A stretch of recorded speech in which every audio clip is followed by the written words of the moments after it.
Pedimos disculpas por problemas técnicos. Hemos iniciado con unos minutos de retraso.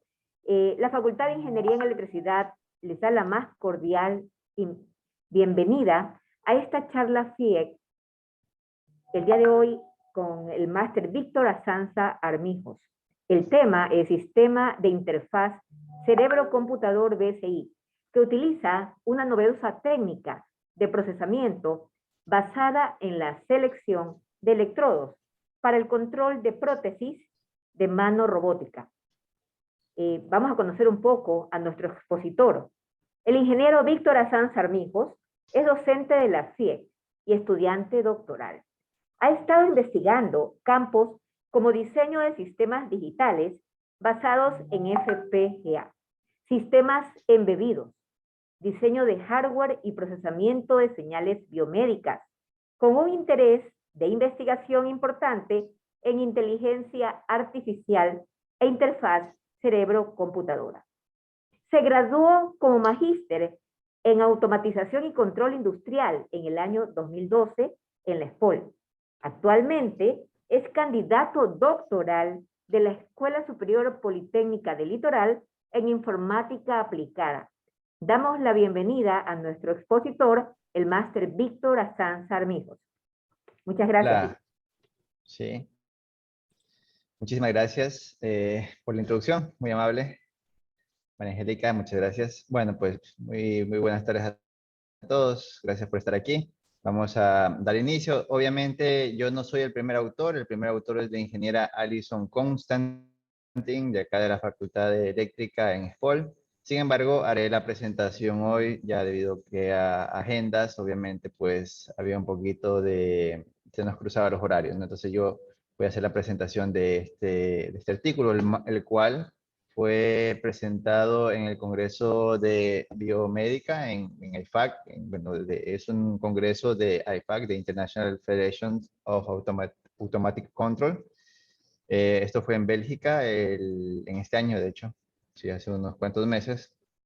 Entonces el artículo ya está publicado, de hecho ya pueden acceder de manera gratuita y leerlo si gustan, y pues este es el nombre: BCI System Using a Novel Processing Technique Based on Electrode Selection for Hand Prosthetic Control. Y bueno, pues pueden descargarlo si prefieren para ver más detalles, ¿ya? Bien, entonces un poquito la agenda que vamos a revisar es un poquito la introducción. Haremos un overview acerca de lo que vamos a tratar acá. Luego de ello hablaremos del dataset que utilizamos en esta publicación, en este trabajo. Luego de ello veremos el hardware implementation que se hizo en FPGA. En este trabajo se usó las Field Programmable Gate Array, que son unas tarjetas bastante interesantes. Con ellas voy trabajando un buen rato y se han hecho cosas y aplicaciones muy bonitas, y esta es una de ellas, ¿no? Luego de eso veremos el BCI System Structure, el cual justamente ahí es donde está la novedosa técnica que les comentaba en el título, o que está en el título. Y básicamente consiste en utilizar un unsupervised learning para clusterizar o seleccionar o agrupar electrodos que tienen una resemblanza en comportamiento temporal, y luego de esos electrodos que tienen una resemblanza, pues obviamente, o que son afines, básicamente, nosotros cogemos y extraemos información para poder enviarle a un clasificador, ¿no? Entonces es interesante porque usamos una combinación en unsupervised y supervised learning en algoritmos de inteligencia artificial, y eso es interesante y eso es lo novedoso de este trabajo. Luego de ello veremos algunos de los resultados obtenidos, los cuales harán énfasis en cuanto a consumo de elementos lógicos configurables, en cuanto a memoria, en cuanto a pines, ¿sí? Siempre en toda aplicación basada en hardware que hacemos, tratamos de ver qué tan, o sea, medirnos, ¿no? Medirnos y decir, bueno, qué tan bueno, qué tan poco, qué tan mucho usamos de los recursos del hardware que tenemos en el dispositivo de desarrollo, en el hardware de desarrollo. Y obviamente también pues los accuracies como parte de los algoritmos de clustering o classification en este caso que usamos. Luego de ello pues terminamos con las conclusiones y las gracias. Bien, entonces empecemos un poco con la introducción. Es de conocimiento de todos que Bueno, pues lamentablemente cuando las personas sufren algún tipo de amputación en extremidades, la forma de vida de las personas que se ven afectadas en esto sufre un cambio, ¿no?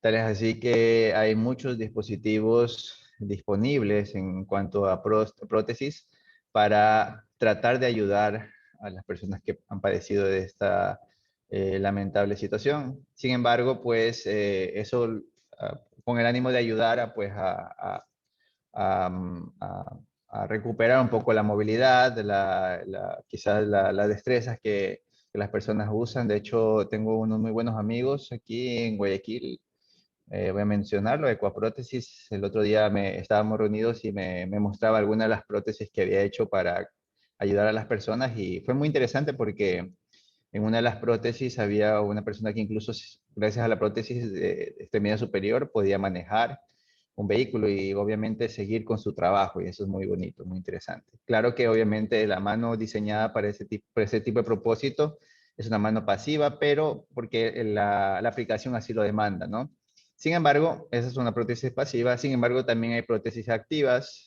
También tengo un amigo, Giuseppe se llama, él ha tenido mucha experiencia usando prótesis activas y bueno, pues él siempre me cuenta cuando conversamos, siempre me cuenta que a él no le interesa tanto la estética. Muchas veces hay manos que son antropomórficas. Él cuenta en las conversaciones que hemos tenido, él siempre hace hincapié de que no le gusta tanto, no le interesa mucho la estética, más bien la funcionalidad. ¿Sabes? Así que hay algunos tipos de prótesis que no son tan estéticas, sino parecen pinzas, pero son activas y en la experiencia que él cuenta, pues incluso le permite hasta escribir. Él pasó todos sus estudios usándolo para escribir, resolver exámenes y todo, y pues bueno, esa es la diferencia, ¿no? Hay prótesis activas y pasivas con la finalidad de ayudar a las personas que han sufrido algún tipo de pérdida en extremidades para tratar de que el cambio en cuanto a su estilo de vida, pues no, o en cuanto a las actividades que realizaban, pues no sea tan diferente, ¿no? Eso básicamente, ¿no? Bueno, pues ahora, ¿cómo controlar esta prótesis? Es la pregunta. Hay muchas formas, ¿no? Una de ellas es la empleando señales de electromiografía, lo cual hasta el momento pues ha demostrado ser eficiente. Sin embargo, no todo pues es perfecto. Hay ciertas complicaciones que son producto de tener un electrodo en contacto con la piel, ¿no? Primero que nada, pues depende, ¿no? Hay electrodos que son secos, hay unos que sí requieren de una ventosa adherida a la piel, ¿no? Entonces, adherida a la piel.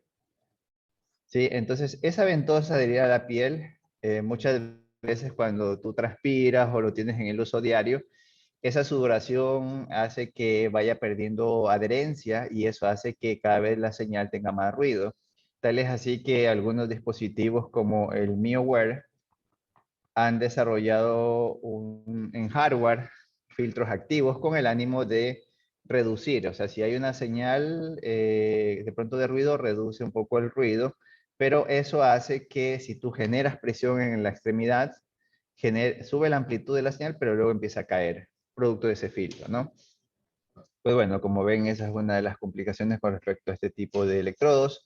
Otras complicaciones a nivel de usuarios que he tenido la oportunidad de conversar ha sido que, bueno, en las experiencias que ellos comentan, es que muchas veces, o sea, tanto usar la prótesis con electrodos adheribles, tantas veces empiezan a generar un poco de alergia, ¿sí? Entonces a veces hay un poquito de irritabilidad en la piel, eso se puede desarrollar incluso.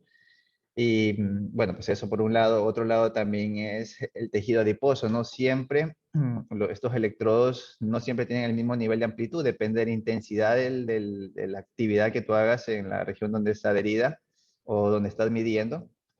Sí, depende de la intensidad, depende del tejido adiposo. Bueno, pues también hay algo que un amigo me comentaba, que es el gatilleo. O sea, tú tienes ahí la piel, pero tu piel puede moverse sobre tu extremidad y hay veces que diciendo aquí está el músculo, pero no cuentas con ese movimiento de gatilleo, entonces hay veces que cambia el lugar de medición, ¿no? Bueno, son tantas cosas, sin embargo, pues comparado a otros métodos, pues es algo más económico, por supuesto, ¿no? Sin embargo, ahí viene un detalle, ¿no? El detalle es el siguiente, o sea, si tú lo pruebas en una persona que tiene tonalidad muscular, vas a detectar señal y bastante bien, de hecho, ¿no? Pero, ¿qué tal si hagamos este ejercicio mental? ¿Qué tal si tú vas a medir en una extremidad o un paciente quizás que ha sufrido un poquito de atrofia muscular o que quizás no tiene actividad residual muscular? Entonces ahí se complica el tema de la emisión con señales de electromiografía y esa es la razón por la cual nosotros planteamos un método alternativo. Obviamente este método no es nuevo, nos fuimos por el método alternativo de controlar un dispositivo o prótesis, en este caso activa, empleando señales de electroencefalografía, lo cual obviamente ya es un cambio de primero, lugar de medición y también en tema de procesamiento de señales, ¿no? Entonces, obviamente aquí ya hablamos de señales que se registran en la corteza cerebral, ¿sí? Obviamente hay métodos invasivos y no invasivos. Por supuesto, nos referimos a métodos no invasivos que son más económicos, presentan menos riesgo para el paciente, no requiere, o al sujeto de prueba, no requiere pues ninguna intervención quirúrgica ni nada de eso, ¿no? Entonces, en este trabajo planteamos el control de una prótesis empleando señales de electroencefalografía. Las señales de electroencefalografía presentan una característica interesante. Hay algunas bandas de frecuencia, entre ellas, por ejemplo, las bandas alfa, mu y beta. Sí, hay otras bandas, como ustedes ven aquí, y cada banda pues tiene su rango de frecuencia específica. Sin embargo, nosotros nos enfocamos en las ondas de alfa, que son cuando las personas presentan alguna actividad cerebral, ¿sí? O descanso. También la banda mu, que incluye la alfa, ¿sí? Que es presente en motor cortex, ¿sí? Donde la ejecución de tareas o pensamiento de tareas motoras, ¿no? Y también la beta que está un poquito más, bueno, sería de hecho alfa y mu y beta, perdón, pero en mu está implícito alfa también, ¿no? Y también tenemos beta que está presente en tareas de actividad en alerta, básicamente, ¿no? Cuando tú estás en alerta, pues está presente la banda beta también, ¿ya? Listo, pues entonces en esas dos bandas de frecuencias es donde nosotros vamos a trabajar y de hecho más adelante cuando veamos el tema del preprocessing, nosotros hemos definido un filtro que va desde los 5 hasta los 50 Hz para tener pues ahí ese gap en el cual entren todas estas bandas de frecuencia. Obviamente aquí está implícito la banda mu, ¿sí? De hecho aquí está, ¿no? La banda mu y beta, ¿sí? Que es la que en la banda de frecuencia donde existe actividad motora, ¿no? Sin embargo, hemos incluido también la beta para tener un poquito más de registro de señales, porque la persona, pues, durante el registro de datos permaneció de manera activa y alerta también en la ejecución de las tareas realizadas, ¿no? Bueno, vamos con el dataset ahora. Sí, el dataset que nosotros empleamos, no, en este trabajo no hicimos un registro de datos, sí hemos hecho nosotros registro de nuestros propios datos, de hecho en la presentación anterior que hice, hicimos un desarrollo de una metodología y registro de datos y todo eso. Sin embargo, acá no, acá nosotros nos basamos en una base de datos libre que se encuentra en Internet, de hecho está en Physionet. Justo antes de la presentación de hoy, la busqué un ratito, aquí está, a ver, esta es. Esta es la base de datos y bueno, una de las características, siempre en toda base de datos que tú vas a usar tienes que, bueno, pues ver qué se hizo, ¿no? Aquí vemos que se usó el dispositivo BSI 2000 System, que es para registro de datos de 64 canales de EEG. Se trabaja a una frecuencia de muestreo de 160 datos por segundo, samples por segundo. Y lo interesante es que es un registro de 109 pacientes, 109 sujetos de prueba, ¿no? Esto de aquí, pues, si puedo, se los comparto acá, a ver si se puede. Ya, ahí lo tienen. ¿Ya? Entonces, ese es el dataset que se usó y lo interesante es que hay algunas tareas que fueron registradas en este dataset. Tenemos, bueno, eyes open, eyes closed, tenemos open and closed, left or right fist de una sola extremidad superior. Tenemos imagine open and closing left or right fist. En este ya es una imagenética, ¿no? O sea, la primera es, la tarea 1 es tarea motora. O sea, tú debes hacer la ejecución de la tarea y la tarea 2 es imaginar, ¿no? La tarea 3 es abrir o cerrar ambas manos. Y obviamente es una flexión dorsal en los pies, porque no puedes hacer cerrar los pies, ¿no? O sea, es una flexión dorsal en los pies, plantar, perdón, en los pies, o una flexión plantar, ¿no? También, bueno, eso de manera motora y lo mismo en imagenético, ¿ya? En este trabajo nosotros nos vamos a centrar en estas dos tareas, ¿sí? Si bien es cierto, nosotros empleamos ambas manos o ambos pies para detectar y mandar a mover una mano.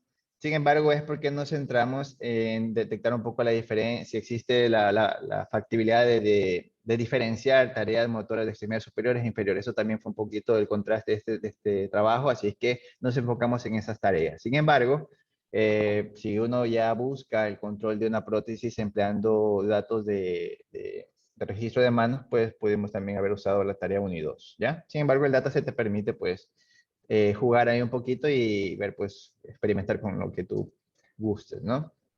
Ok, la distribución de electrodos es la 10-10 que ustedes ven aquí en la parte izquierda de la pantalla, ¿sí?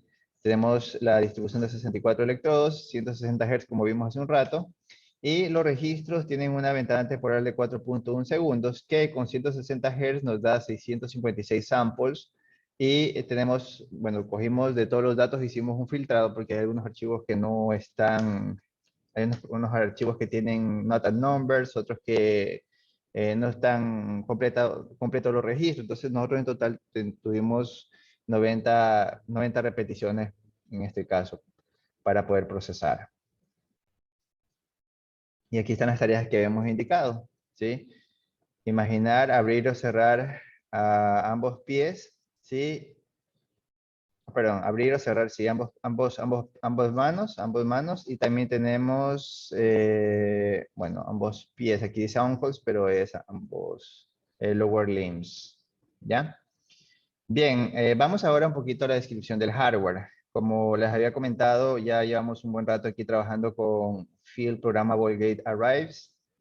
Son interesantes las tarjetas de FPGAs porque tienen una arquitectura mixta, ¿no? O sea, lo interesante es que este tipo de tarjetas, como tú puedes notar, tienen, por ejemplo, una componente de Hard Processor Systems, donde tú tienes ya un hard processor, un procesador ARM, por ejemplo, donde tranquilamente puedes correr ahí scripts de Python, puedes poner ahí un Nios 2 processor, ¿sí? Puedes instalar una distribución de Linux si prefieres, y bueno, puedes ahí como usarlo como un procesador ARM cualquiera. Y lo interesante es que tienes también aquí la posibilidad de un soft processor, ¿no? Aquí tú puedes en la parte soft de la FPGA agregar cualquier tipo de hardware que tú prefieras, ¿no? Sin embargo, pues, como tú ves, tiene ya físicamente conectados al lado de la FPGA ciertas interfaces y la parte de hard processor otras interfaces. Ya, pero nosotros, por ejemplo, hicimos esto, ¿no? Cogimos en la parte de hard processor, donde está el procesador ARM, por medio de Axibus para interconectar ambos lados del chip, ¿no? Usamos esa interfaz. En la parte de hard processor, nosotros conectamos el UART al puerto USB, ¿sí? Para tener acceso a los datos, ¿no? En este caso, en el lado de las FPGA fue donde conectamos los GPIOs. Como ustedes, bueno, les cuento un poquito, las FPGA son bastante buenas para realizar tareas. O sea, tú cualquier código que agregues es un hardware, se hace hardware, se configura como hardware. Tal es así que en este lado tranquilamente nosotros pudimos agregar PWM controls para operar cada uno de los servos de la mano. Sí, entonces, por ejemplo, aquí usábamos 1, 2, 3, 4, 5 y 6 para la rotación del dedo, ¿no? Entonces tenemos 6 electrodos y lo usamos a través de PWM Control en la parte del Field Programmable Gate Array, y esto a su vez interconectado por medio de Avalon y Axibus hacia la parte de Hard Processor, ¿no? Entonces, esto fue el diseño de hardware que se realizó, ¿sí? Para controlar la prótesis desde el registro, bueno, desde el lado de los datos, ¿no? Ya les iré contando un poquito más acerca de ello. Bien, otro detalle interesante es lo siguiente. Bueno, esto es en la parte de hardware. Sin embargo, antes de ir acá al hardware, voy a explicar un poquito de los datos. Si este hardware no trabaja, o sea, este hardware no es real time, esto es post acquisition. Así es que nosotros realmente lo que le enviamos al hardware que ustedes ven aquí implementado no son las señales de electroencefalografía en tiempo real, porque ya les había dicho que fue utilizado un dataset, ¿ok? Pero lo que sí hicimos fue hacer un preprocessing antes de enviar a la parte del hardware. ¿Y en qué consiste ese preprocessing? Pues el filtro que les había comentado hace un rato, entre el rango de 5 a 50 Hz, ¿no? Para permitir pasar a las bandas de mu y beta que nos interesa analizar. ¿Ya? Luego de eso, aquí hicimos el Novel Processing Techniques empleando Unsupervised Learning para los electrodos. Ya vamos a ver este bloquecito, ya vamos a ver más adelante eso. Entonces hicimos el tema del pre-processing, hicimos el tema de del Novel Pre-Processing que vamos a ver ya mismo. Y luego de eso obtuvimos nosotros los datos. Ya, por ejemplo, nosotros teníamos ya un dataset de datos. Por ejemplo, aquí teníamos ya los features y teníamos aquí su respectivo label, ¿no? Entonces, luego nosotros generamos todo un conjunto de, bueno, llamémosle dataset, donde tenemos los features y los labels. Y luego nosotros, bueno, eso es después de este bloque de feature extraction. ¿Sí? Luego de eso nosotros le enviamos al clasificador. Todo esto fue post-adquisición, o sea, hicimos el pre-processing, hicimos la asignación de, bueno, la agrupación de los electrodos, luego la extracción de las características y luego enviamos a entrenar un supervised learning a base de neural networks para poder hacer la clasificación, ¿ya? Ahora, lo que quisiera dejar en claro es que este conjunto de aquí que nos permitió entrenar la red neuronal para clasificar es lo que nosotros luego vamos a enviarle a este hardware, ¿sí? Entonces el hardware que diseñamos no es que va a hacer el proceso de entrenamiento, lo hicimos post adquisición y luego que ya definimos los parámetros de la red neuronal, lo embebimos aquí en el System on Chip de la FPGA, ¿sí? O sea, aquí ya viene la red neuronal entrenada y lo que hace es recibir, por ejemplo, un feature en el input, ¿sí? Recibe un feature, nosotros ya sabemos el label, le enviamos el feature, le decimos que clasifique y luego el resultado de la clasificación lo comparamos con el label, le decimos, ah, sí hizo bien la clasificación, no le hizo bien, y luego cogimos eso y bueno, hicimos un fold, lo repetimos 10 veces y en función de eso determinamos el accuracy del clasificador del hardware que hemos implementado. Eso lo vamos a ver ya al final, pero así es como funciona, ¿no? Entonces todo esto es post-acquisition, como ustedes podrán notar. Viene el tema del preprocessing, que ya lo comenté hace un rato, y aquí está la parte del Unsupervised Learning Architecture for selection the electrodes and significant signal with PCA. Entonces, ¿qué hicimos nosotros? Primero, en esta parte le enviamos todos los electrodos, ¿sí? Todos los electrodos, digamos, cogemos un archivo, ¿sí? De todos los que de todos los sujetos. Cada sujeto tiene n repeticiones, ¿no es cierto? Entonces, cogimos un archivo de estos que tiene 64 columnas que representan los electrodos, ¿sí? Entonces, de la 1 a la 64. ¿Qué hacemos con esto? Esta es una información temporal de cada electrodo, ¿ya? Entonces, de ahí, bueno, pues, aquí lo que hicimos fue realmente un normalization, ¿sí? Aquí lo representamos como min, pero es un normalization que se hizo porque hay electrodos, por ejemplo, que tienen una mayor amplitud que otros. Sin embargo, nosotros no queremos sesgar a nada del proceso ni el clasificador siquiera.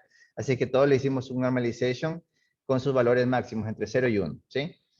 Entonces, una vez que están normalizados, sacamos un spectrogram de esto, ¿sí? Y lo que realmente nos interesa aquí de manera inicial es aquellos que tienen un símil en power and time, o sea, aquellos que tienen una mayor potencia en el tiempo, ¿no?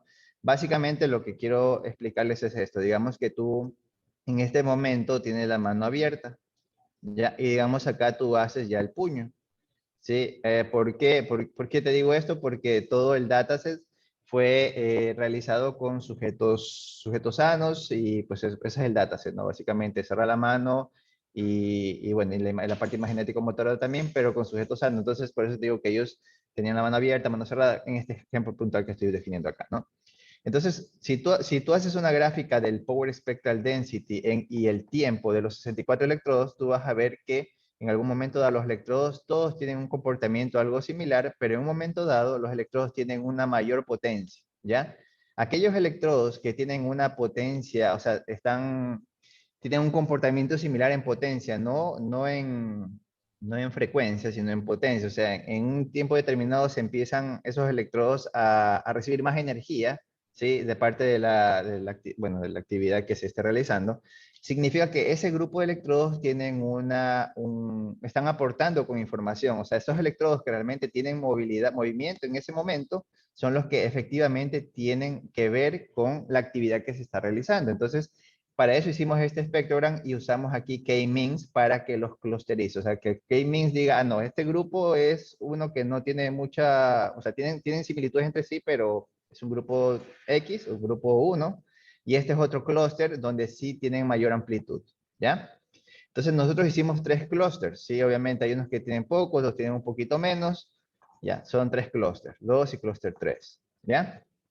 Entonces luego de eso nosotros, eh, luego que ya generamos los clústeres, ¿sí?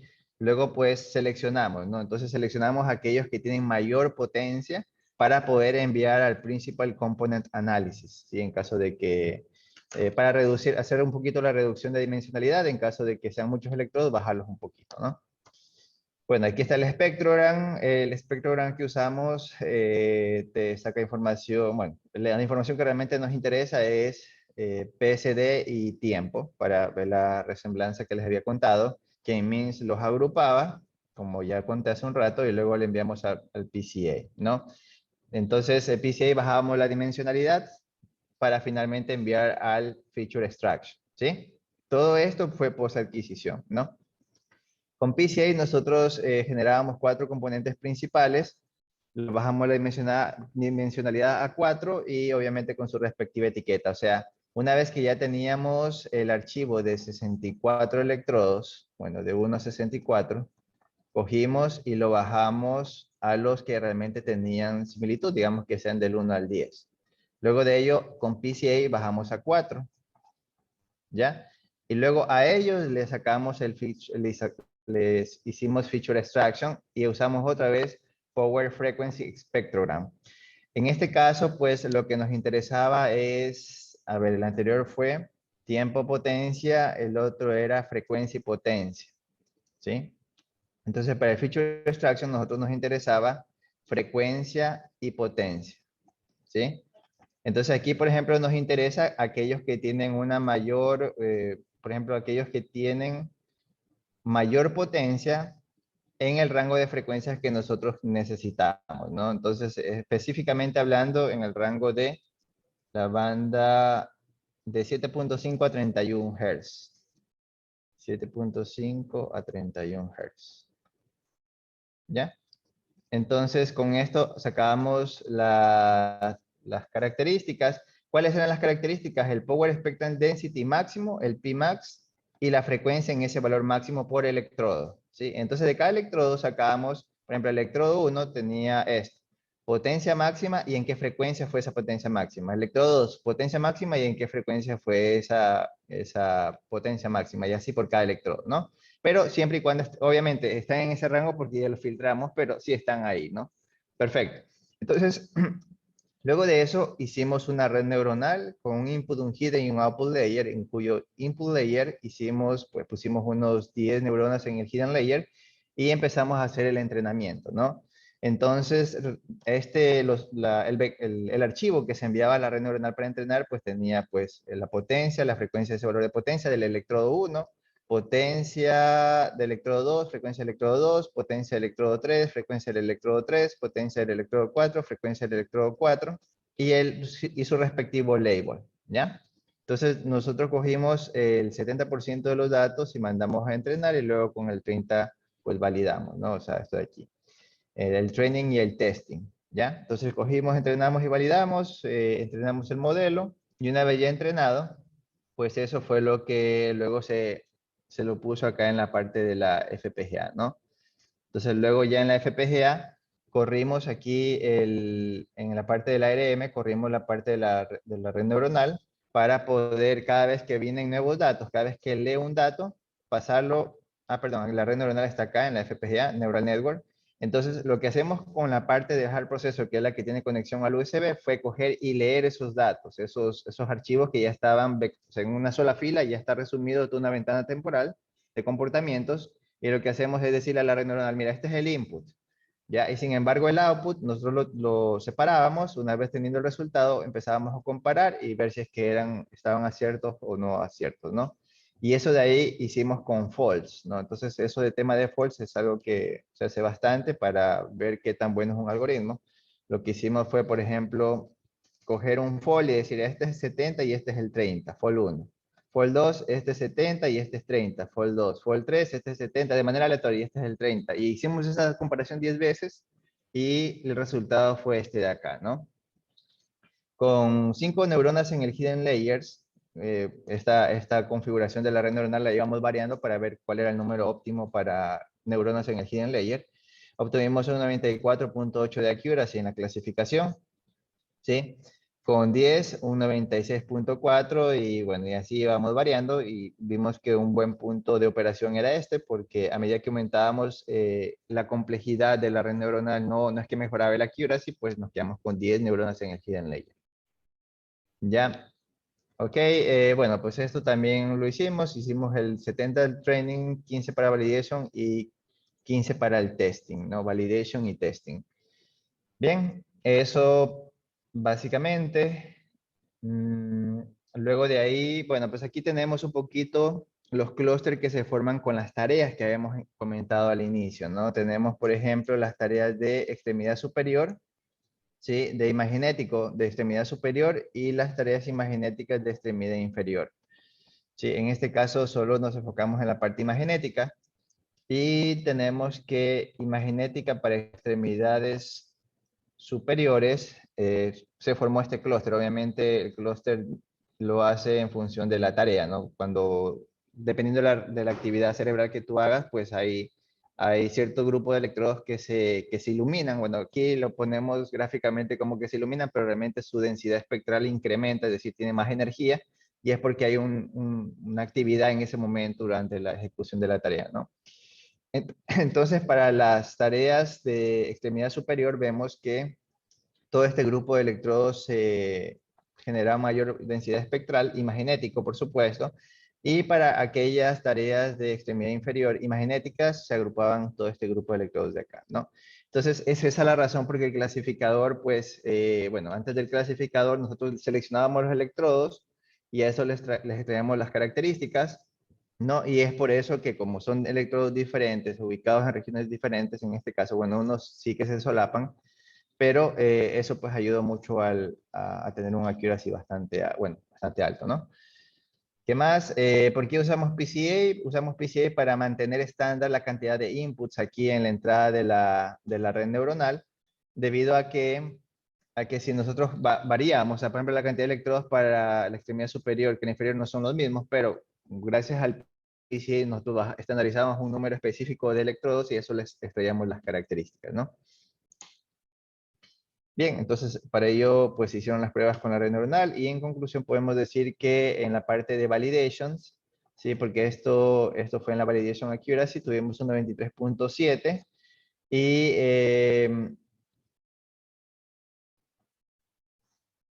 ok, y este fue una validación, o sea, esto fue con la validación de los datos ya entrenados, sin embargo nosotros nos separamos, nos reservamos un grupo de datasets para hacer una validación empleando ya el hardware y pues obtuvimos un 95.1% de accuracy. Aquí están algunos de los resultados, bueno, eso también fue parte de los resultados, unos resultados en cuanto a consumo de recursos de hardware que habíamos hablado, porque siempre eso es algo que nos interesa, no solamente basarnos en la parte de la accuracy, sino también a ver cuánto consumimos de hardware. Pues no nos fue tan mal, ¿saben? La cantidad de elementos lógicos configurables que usamos de la FPGA de 10 estándar de Intel fue de un 52%, una Ciclón 5 de Intel, ¿no? Ciclón 5, System on Chip. Total de block memory bits usamos menos del 1% y en cuanto a los números de pines usamos un 73%, ya que nos tocó pues conectar periféricos como servomotores, la interfaz serial para recibir los datos, leerlos, ¿no? Y bueno, pues ese tipo de periféricos. Ya, algo interesante también que nos interesa mucho siempre evaluar es el tiempo de respuesta y el tiempo de clasificación que que usa la red neuronal aquí en la FPGA es de 8.8 microsegundos, lo cual es bastante bueno. Eso significa que, pues, usar ese tipo de clasificadores que puede quizá demandar un poquito de tiempo, bueno, claro, y entrenados, por supuesto, se lo va bien implementar en la parte del FPGA, ¿no? Tal es así que actualmente estamos ya como trabajo futuro empleando la parte del Hard Processor System para lectura de periféricos de datos, pero en la parte del Soft Processor System, bueno, de la FPGA, ¿sí? De la FPGA, poner aquí algoritmos de clasificación ya entrenados para ejecutar de manera más rápido procesos, ¿no? O sea, eso va bastante bien hacerlo en este lado del soft processor, ¿no? Ok, podemos notar en conclusiones que tenemos una, bueno, según el homúnculo de Pinfield o las regiones de la actividad del cerebro, por eso yo también puse por aquí la imagen. Quería comentarles algo. Con respecto al homúnculo de Pinfield, indica de que la actividad de extremidades superiores está más, bueno, en la parte de la corteza motora, más en la parte un poquito alejado del homúnculo de Pinfield, que es esta línea, esta fisura que está a la mitad del cerebro, ¿no? Pero la actividad de extremidades inferiores está más, bueno, ya como que entra aquí, ¿no? Es como que va de aquí hacia adentro, entonces por eso es que tiene mucho sentido de que cuando hicimos la agrupación, bueno, cuando visualizamos el clustering que hizo K-Means con los electrodos en función de las tareas, tiene sentido de que la actividad motora de extremidades superiores esté más separada del homúnculo de Pinfield, de la parte central del cerebro, mientras que para actividades motoras esté más próximo, más hacia adentro, ¿no? Claro que uno puede decir, bueno, pues resulta que esta es la región occipital. Sí es cierto, pero recordemos que estas son actividades imagenéticas. Si no es actividad motora pura, si no, ahí estuviese más hacia acá arriba en la parte de la somatosensorial y la parte de la corteza motora. Pero dado que son imagenéticos, pues tienen este comportamiento como pueden notar. ¿Ya? Eso fue lo interesante. Sí, ya, obviamente el uso de K-means y PCA nos ayuda, obviamente, en costos, porque si no hubiésemos tenido que hacer una red neuronal, un neural network para la parte M1, que es actividad motora de extremidad imagenético motora de extremidades superiores, que tiene una cantidad X de electrodos, mientras que la actividad inferior tiene otra cantidad Y de electrodos. Imagínense, hubiésemos tenido que hacer otra red neuronal con números diferentes de pines. Entonces fue interesante usar PCA para bajar la dimensionalidad y luego de eso sacar las características, y de esa manera nosotros nos ahorramos y usamos solo una red neuronal que nos permitió entrenar con ambos datasets, extremidades superiores e inferiores, obviamente. Bien, eso sería. Si tienen ustedes interés en este tipo de tópicos, aquí en FIEC se da una maestría de ingeniería biomédica con temas afines. Hay muchos expertos en el área muy capaces con temas similares. Si les interesa, pues aquí está la maestría en FIEC. Si tienen dudas, esta es la autora principal, la ingeniera Alison Constantine, y mi persona, Víctor Sanza. Si tienen dudas, pueden escribirnos, y sin más que agregar, gracias. Y si tienen dudas, pues respondamos las algunas.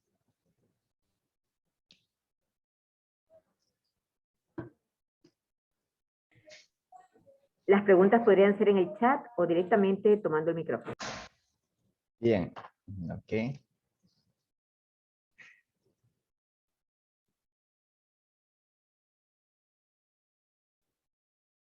¿Dónde se publicará la grabación de este paper? Oscar, creo que es aquí en la página de FIEC. Ahí en la página de FIEC donde se publican todas las charlas FIEC, me parece. Así es. ¿Tiene el enlace, Dianita? Charlas FIEC. Sí, aquí en la página de Charlas FIEC está absolutamente todas las que se están dando. Entonces aquí creo que sí están algunas. Ajá, mira, por ejemplo, aquí di la vez pasada de SSBP, y aquí está el vídeo. Ahí te lo puedes ver si quieres. Y aquí va a estar publicado, o sea, tranquilo, en cuestión de ratitos, minutos, segundos, ya estará. Bien, esa fue la primera pregunta de Oscar Veloz. Ya, el paciente debe estar afeitado para conectar los electrodos. Es de preferencia, ¿sabes? Es de preferencia. Alejandro Quimis, ¿qué tal? Qué gusto. Verás, sí, porque bueno, hay personas que presentan mayor vellosidad y cuando tú le pones el electrodo y lo sacas, pues obviamente va a ser un poco doloroso. Entonces sí, en efecto, cuando tú vas a hacer el proceso de registro sí se recomienda, pero no es necesario, o sea, a menos que tú reutilices los electrodos, lo cual no se lo recomienda, porque siempre es necesario, o sea, usar los electrodos, ponerlos, esos vienen de paquete, vienen en la farmacia y todo y tal, tú los pegas, haces los registros y reutilizar el electrodo no es tan conveniente, o sea, si tú estás haciendo un dataset, si estás haciendo ya pruebas del dispositivo final, a la final ahí puedes ir reutilizando contigo mismo el electrodo y ver cómo va bajando un poco el accuracy, depende del clasificador que hayas usado, pero eso. ¿Qué es un clúster? Bueno, cuando usas métodos de unsupervised learning, como K-means, clúster es como un grupo, sí, que se forma. El clasificador, bueno, el clustering busca resemblanza entre los electrodos, o en este caso electrodos. Voy a hablar de electrodos porque en este caso son electrodos. Entonces él, por ejemplo, dice, bueno, este grupo de electrodos me parece que tiene un comportamiento similar, así es que yo los agrupo, ¿sí? Ok, entonces, por ejemplo, digamos que el feature sea la amplitud, porque si lo estamos dando los datos en series temporales, sería la amplitud, ¿no? Entonces, por ejemplo, si tú ves este es un electrodo, y este es otro electrodo, y este es otro electrodo, y este es otro electrodo, entonces cuando va el K-means dice, mira, este es el electrodo 1, el electrodo 2, el electrodo 3, el electrodo 4. Él dice, bueno, voy a coger y hacer una gráfica de amplitud, por ejemplo. Digamos que sea solo un eje, amplitud. Entonces dice, el electrodo 1 y 2 tienen más amplitud, entonces los pongo acá, E1 y E2. Y el electrodo 2 y 3 tienen menos amplitud, los pongo acá, E2 y E3. ¿Ya? Basados en la distancia euclidiana entre esos puntos, él dice, ¿sabes qué? Mira, a mí me parece que todos estos de acá pueden ser un clúster, ese también es un parámetro que se configura en los hiperparámetros del algoritmo, y este dice, ah, este es el clúster 1, y este es un clúster 2. ¿Ya? Eso es un clúster, Alejandro. Oscar Veloz nuevamente, ¿cuáles son las unidades de ese gráfico de clusters? Ah, pues como te digo, depende en este caso de las amplitudes. Bueno, esa es una buena pregunta, ¿no? En este caso también son amplitudes, ¿no? Entonces tenemos electrodos que sí tienen amplitudes similares y estoy respondiendo también a la pregunta de Alejandro. Sin embargo, hay algunos outliers, ¿sí? Hay outliers que son electrodos que quizás en un momento dado se dispararon y bueno, ahí están esos electrodos, ¿no? ¿Ya? Bien, ¿qué más? ¿Por qué hay valores negativos en la gráfica? Ese fue Andrés Castro. Bueno, como te digo, esta es una representación gráfica de los clústeres, ¿no? Obviamente, también los electrodos en el proceso de registro sí presentan valores negativos. Hay electrodos que tienen valores positivos y negativos, por eso es que aquí también ves valores negativos. Con un enter. ¿Qué? Ya, podríamos hacer con una Raspberry Pi lo mismo que se hizo. Sí, de hecho sí, Oscar, claro que se puede hacer lo mismo con una Raspberry Pi, bueno, de hecho sí. Sin embargo, o sea, te va a dar igual lo mismo, sí, de hecho sí, hubiese sido, bueno, la Raspberry Pi tiene esto, mira, una Raspberry Pi es esta parte del hard processor, porque está a base de un procesador ARM, ¿no? Depende si la Raspberry Pi 4 es un ARM Cortex A73, ¿sí? 72 creo que era. Bueno, A53 la 2, la 3 y la 4 A72. Bueno, entonces sí, en efecto, tú puedes hacer la lectura de los datos, puedes ahí poner en una funcionalidad la red neuronal entrenada y justamente una vez que ya lo entrenas, puedes generar las salidas en PWM. Generar PWM en Raspberry sí se puede también. O sea, la Raspberry Pi no tiene salidas, ¿qué te digo? No tiene salidas con PWM como un microcontrolador, pero sí puedes hacerlo por firmware. De hecho, justo hoy día dimos la clase de sistemas embebidos y le hice fork a la práctica 9 de Tony, si me escuchas, gracias. Le hice fork a la práctica 9 que fue desarrollada en el aula y aquí está, miren, el PWM para Raspberry Pi. Entonces, si te interesa, pues le hice fuera la práctica de embebidos. Este es lo que damos en sistemas embebidos. Si te interesa, pues ahí está el GitHub para que lo puedas usar, ¿ya? ¿Qué más? Estamos por acá, por acá abajo. Sí, trabajo de redes neuronales, claro que se puede. Oscar, sí se puede, por supuesto. Tienes que hacer un script nada más entrenando la red neuronal. O sea, la red neuronal la puedes entrenar, post adquisición en tu computador o en tu PC, y luego ya esa red neuronal entrenada la puedes poner con Python en tu Raspberry Pi. Claro que sí. Principal Component Analysis, lo que habíamos hablado para bajar la dimensionalidad de los electrodos, ya que no sabíamos, bueno, exactamente cuántos electrodos iba a dar en cada uno de las tareas, así que hicimos PCA para estandarizar la red neuronal que sabíamos que íbamos a poner en la FPGA, entonces por eso lo hicimos. Ya, claro, Oscar, ya te paso el link del paper, está justo aquí. A ver, está, a rato que se me pierde el ratón. What? ¿Qué pasó? Ahí. Este es el enlace del paper. Puedes acceder y te lo descargas nomás. Si estás aquí en Sport, creo que sí te deja. También creo que afuera te deja descargar. Si estás fuera de Sport, sí te deja descargar. Está abierto. ¿Ya? ¿Qué más? Pues ese fue Oscar, Alexander, Zabarieta, ¿qué tal? Sí, he visto que hay algunas aplicaciones de Jetson Nano, son interesantes, con Raspberry Pi también. Jetson Nano sí tiene buen soporte, esa tarjeta de NVIDIA es bastante interesante, pero por ejemplo yo me iría con Jetson Nano si fuese a hacer el entrenamiento en el hardware, ¿no? Porque sí tiene un buen performance computacional esa tarjeta, ¿no?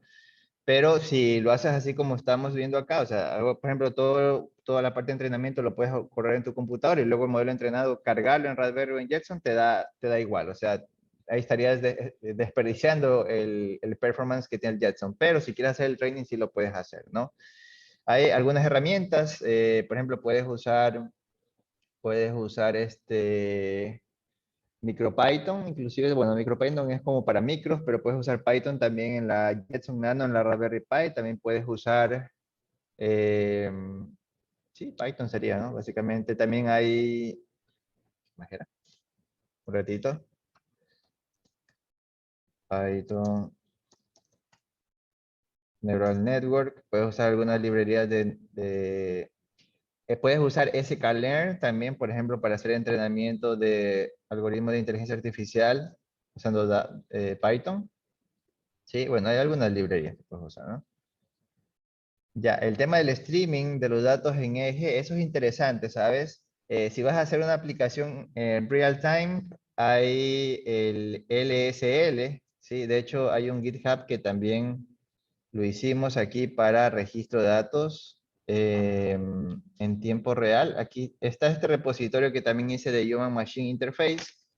Y aquí tengo algunos scripts que hemos desarrollado acá con algunos proyectos que hemos hecho.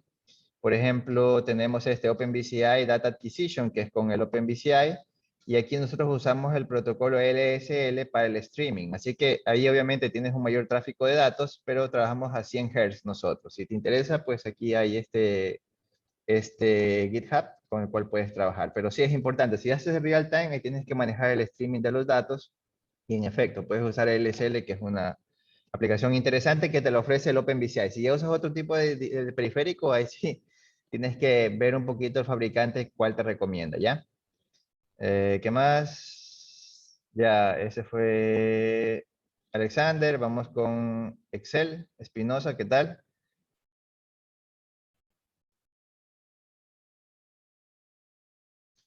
Mm, ya, bueno. La única ventaja que presenta la FPGA es el tiempo de clasificación. ¿Ya? Obviamente, aquí en esto pues no lo vas a ver tan bien, porque quizás es una aplicación un poquito sencilla, pero hay otras aplicaciones que si tú la usas con una FPGA, pues ahí sí que es algo súper interesante que se puede hacer. De hecho, por aquí estábamos el otro día con Dani Torres, un amigo, estábamos revisando, un amigo de STI, estábamos buscando algunas aplicaciones, creo que era este. No, no era este. con él estábamos viendo en qué utilizar, por ejemplo, una FPGA.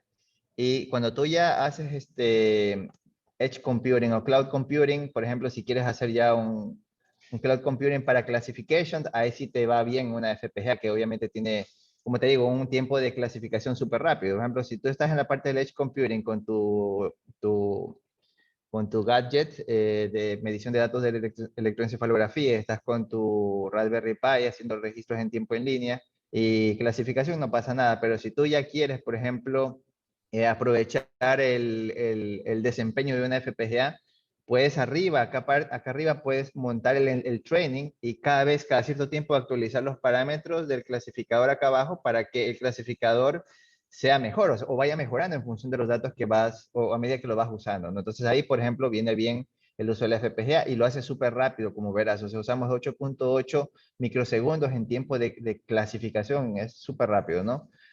Métricas en cuanto a comparación de esto aquí en una Raspberry Pi sería interesante de hacerlo. Tenemos métricas en cuanto a funciones recursivas, la cual FPGA pues, es bastante bueno, pero sí sería interesante hacer una comparativa de esto mismo, pero en una Raspberry. ¿Sí? ¿Qué más? Caray, se me está demorando un poquito más. A ver, ese fue Excel. Muchas gracias, Alejandro. Gracias a ti por estar aquí. Santiago, ¿en qué programa se hace el entrenamiento de la red neuronal? Bueno, en este artículo usamos NeuralNet, el toolbox de MATLAB. Usamos el toolbox de MATLAB. Toolbox de MATLAB. Classification Learner, ¿no? Classification Learner es el toolbox de MATLAB que usamos para el tema de la clasificación. En cuanto a la red neuronal, ese te bota algunos algoritmos, decision trees, pues bueno, y otros más. Pues también podemos usar clustering, ¿sí? Para pruebas de conceptos. ¿Por qué usamos MATLAB? Porque aquí fue bastante sencillo hacer el spectrogram, ¿no? De pronto también, bueno, obviamente en Python también se lo puede hacer, pero acá pues es un poquito, hay muchos ejemplos en cuanto a análisis espectral y por eso fue que lo usamos en MATLAB, pero esos fueron los toolbox que usamos, ¿no? Usamos Classification Learner y también hay Clustering Learner, me parece, aquí en MATLAB, que te voy a cargar un poquito. ¿Algún video o imagen para este proyecto? Ese fue Andrés Castro. Imagen para este proyecto. Sí, justamente ahora último presentamos un video que fue presentado por OpenBCI. De hecho, si ustedes van al fabricante del OpenBCI, al que desarrolla estos dispositivos de registro de señales, van a Community. Aquí está un video que nosotros hicimos. Entonces te lo paso para que lo puedas leer. Aquí está un poquito el resumen, aquí están algunos repositorios, aquí están los códigos que hicimos está en el GitHub y ahí está el video para que lo puedas ver, ¿ya? ¿Qué más? Ya abrió MATLAB. Entonces aquí en MATLAB tú tienes en apps, por ejemplo, el que yo suelo usar aquí, para pruebas rápidas y conceptuales de clasificación, uso el Classification Learner. Para pruebas de regresión, Regression Learner. Y también por aquí debe estar, sí, Deep Learning también, para hacer pruebas de algoritmos de redes neuronales, ¿ya? Chévere, entonces listo, Andrés. De nada, Andrés. Y bueno, pues eso sería todo por ahora. Agradecerles por la oportunidad. Bueno, Angélica, muchas gracias por la invitación. Y bueno, pues esperen, pronto estará publicada la presentación ahí. Muchísimas gracias. Bien, a ¿Ya? continuación damos paso, muchísimas gracias al máster Víctor Asanza. Bien, a ¿Ya? continuación damos paso para la toma de una fotografía, una captura para el sitio web de CIET. Así que agradecemos a los señores profesores, invitados, estudiantes que se encuentran en activar sus cámaras para poder hacer la captura. Voy a dar paso al departamento técnico de CIEP, quienes van a realizar la captura. Aparte de eso, quienes deseen recibir comunicaciones de nuestras charlas CIEP, agradecemos colocar sus correos electrónicos para enviarle una invitación personalizada. Si les interesa tener información sobre nuestras charlas CIEP relacionadas al área de electrónica y automatización. Muchísimas gracias. Muy buenas tardes con todos. Por favor, si fueran tan amables de encender su webcam para realizar la toma de la foto que será publicada en las redes sociales. Ya de poco a poco se van uniendo más participantes.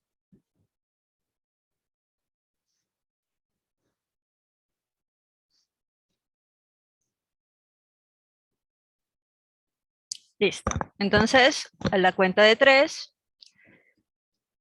se tomará la foto. 1, 2, 3. Ok, una foto más. 1, 2, 3. Ok, eso sería todo. Muchas gracias. Gracias. Bye, Gracias. pasen bien. Ok, muchísimas gracias a todos. Que tengan una buena tarde. La charla ha finalizado. Gracias. Gracias. Máster Víctor Azán.